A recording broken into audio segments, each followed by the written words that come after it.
Hey guys, Coach Ben here, bigbenchas.com. And today I'm going to give you the ultimate setup cue for the bench press.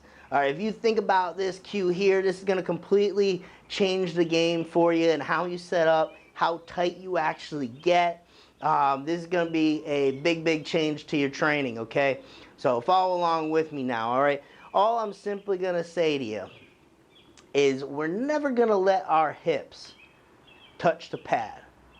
Now I know what you're saying, Coach Ben, that don't make no sense. We need our hips to touch. That's going to be a red light. You can get 3 red lights. Alright, let me rephrase. Your hips are going to touch, but you are never going to bear weight on the pad. Okay, think of it as a scale. Alright, we have a scale right here, guys, okay? Now, this scale is always going to read 0 because we're never bearing weight onto the scale. Right? Our hips are just going to touch it. Right? We're just touching it. We're not going to put weight down. That is the key. You are going to go from having weight through your hips to effectively pushing through the floor to stay onto your traps. So you're going to maintain position better. You're going to get into a better position, and you're going to bench more effectively.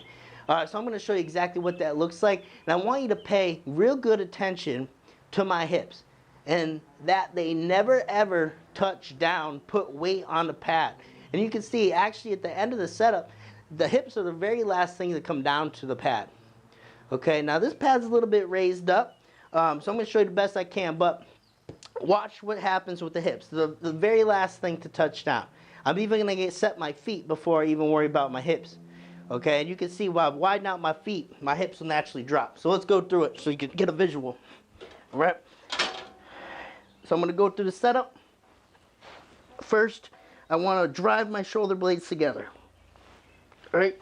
Now I'm going to bridge up on the pad like I'm doing here to lift myself onto my trap. So essentially I'm getting on the back of my neck because that's going to position my chest up higher and higher. All right. If I'm benching off my back, I'm going to be rather flat. If I'm benching off my traps, I'm going to be elevated up. Okay. So I get pushed back. I use my legs to help set that position. Okay, everything's tucked underneath me in an awkward position, all right, but it's keeping my chest up.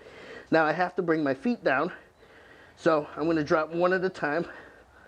Okay, notice my hips are still off the pad. I'm going to bring this foot down right next to the pad. Now this foot is pushing me back onto my traps. Something always needs to push me back. All right, other foot, boom, down to the floor. Notice I'm still glute bridged up. My hips did not touch yet. One foot out at a time. Now when I brought my feet out, my hips kind of naturally dropped down. And I can tell you right now, because I'm pushing hard through the floor, right, my hips are not bearing any weight. This would be bearing weight. Right, see how relaxed I get if my hips are actually putting weight on a pad? Very relaxed. But if I'm pushing, my hips are just touching, just skimming. I can control my hip position with my leg drive. Right? I'm actually pushing onto my traps. I'm going to hold position so much better. Okay, guys, so that's all you got to keep in mind. Next time you go through your setup, just make sure you're not putting any weight through your hips. Just that alone will completely change everything for you. Okay? One foot down at a time next to the pad.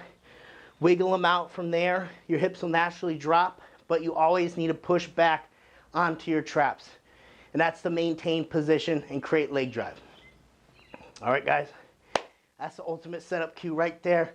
Coach Ben here. And you know where to find me.